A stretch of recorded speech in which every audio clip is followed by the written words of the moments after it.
ಅರೆ ಕಡಿಮೆ ಹಾಕು ಆದ್ರೆ ಅಸಲಿ ಹಾಕು. MDH ಕಾಶ್ಮೀರಿ ಕೆಂಪು ಮೆಣಸಿನ ಪೌಡರ್. MDH.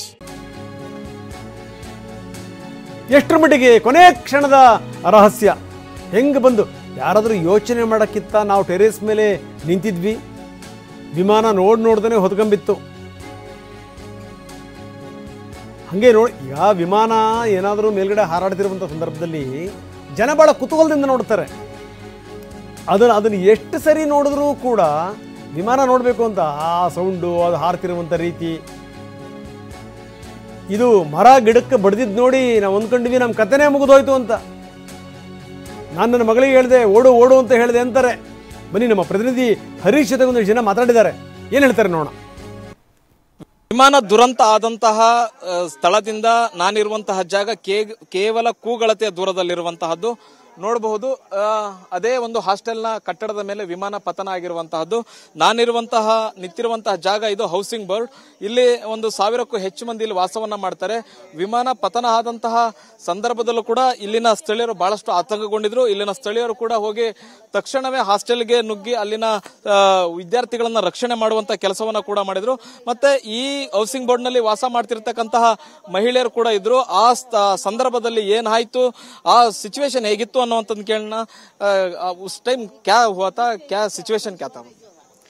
उस टाइम में छत पे कपड़े लेने आई थी. आप छत में थे? हाँ, मैं छत पे थी. अच्छा. तभी सामने देखा विमान आ रहा है. मैंने सोचा इतना पास, इतना नजदीक में क्यों आ रहा है. देखते देखते में सेकंड बार भी नहीं हुआ, ज्यादा टाइम भी नहीं लगा और आ गया. और इतनी हवा तेज थी तो मेरे को फेंक दिया हवा से, और मैं उधर हवा से टकरा के मैं उधर गिर गई. और बाद में तुरंत ब्लास्ट हुआ.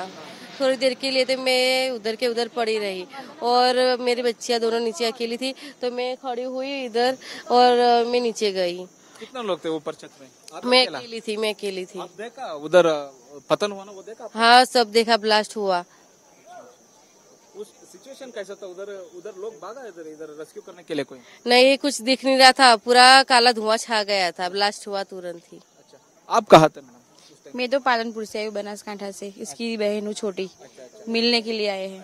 आप बताइए. हम तो नीचे ही थे.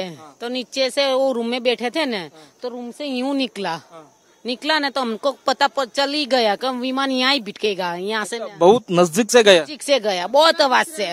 आप डेली देखते रहते हैं विमान थोड़ा ऊपर से चला जाता है? अच्छा है, पर वो आया ना विमान, वो बहुत नीचे थे, सा बहुत नजदीक था. हमको पता लगा गिरेगा पक्का ही गिरेगा, हमको पता ही था. तो हम लड़के को बूम पारी कि चलो नीचे भाग चले तो अपना बचाव हो जाएगा. तो इतने में तो वहाँ भिटका गया, तो हम डर गए. तो सब ब्लॉक वाला नीचे चला गए. इसमें तो ब्लास्ट हो गया. ಈ ಹೌಸಿಂಗ್ ಬೋರ್ಡ್ ನಲ್ಲಿ ವಾಸ ಇರತಕ್ಕಂತಹ ಮಹಿಳೆಯರು ಹೇಳ್ತಾ ಇದ್ದಾರೆ, ಈ ಮಹಿಳೆ ಏನಿದ್ರು ಇವರು ಬಟ್ಟೆಯನ್ನ ಒಣಗಾಕ್ಲಿಕ್ಕೆ ಬರ್ತಾರೆ. ಬಟ್ಟೆಯನ್ನ ಒಣಗಾಕ್ಲಿಕ್ಕೆ ಬಂದಂತ ಸಂದರ್ಭದಲ್ಲಿ ಮಧ್ಯಾಹ್ನ 1:39 ಸಮಯ ಇವರು ಮೇಲೆ ಬಂದಂತ ಸಂದರ್ಭದಲ್ಲಿ ವಿಮಾನ ತುಂಬಾ ತಲೆಯ ಮೇಲೆ ಹೋಗುತ್ತೆ. ಅವ್ರಿಗೆ ಅನ್ಸುತ್ತೆ ಈ ವಿಮಾನ ಬಿದ್ದೇ ಬೀಳುತ್ತೆ ಅನ್ನುವಂತಹ ನಿಟ್ಟಿನಲ್ಲಿ ಅವ್ರಿಗೂ ಭಯ ಆಗುತ್ತೆ. ಒಂದೇ ಸೆಕೆಂಡ್ ನಲ್ಲಿ ವಿಮಾನ ಹೋಗಿ ಅಲ್ಲಿ ಹೋಗಿ ಬಿದ್ದು ಬಿಡುತ್ತೆ. ಈ ಮಹಿಳೆ ಹೇಳ್ತಿದ್ರೆ, ನಾನು ಇಲ್ಲೇ ಇದ್ದೆ, ಬಟ್ಟೆ ಒಣಗಾಕ್ಲಿಕ್ಕೆ ಬಂದಿದ್ದೆ. ಬಟ್ಟೆ ಒಣಗಾಕಕ್ಕೆ ಬಂದಂತ ಸಂದರ್ಭದಲ್ಲಿ ತನ್ನ ತಲೆಯ ಮೇಲೆ ಫ್ಲೈಟ್ ಹೋಯ್ತು. ಸಾಮಾನ್ಯವಾಗಿ ಏರ್ಪೋರ್ಟ್ ಇಲ್ಲೇ ಹತ್ರದಲ್ಲಿದೆ.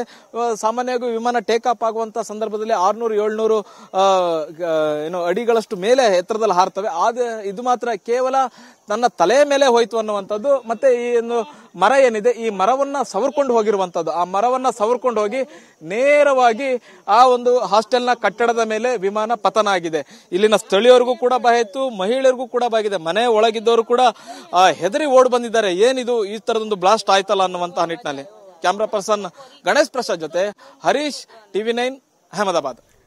MDH ನ ಕಿಚನ್ ಅಲ್ಲಿದ್ರೆ ನಾವು ಎಲ್ಲವನ್ನು ಮಾಡಬಹುದು. ಬೆಂಗನ್ ಕಾ ಬರ್ತಾ, ಆಲೂ ಗೋಬಿ, ಭಿಂಡಿ ಮಸಾಲಾ, ಇನ್ನೂ ಬಹಳಷ್ಟು.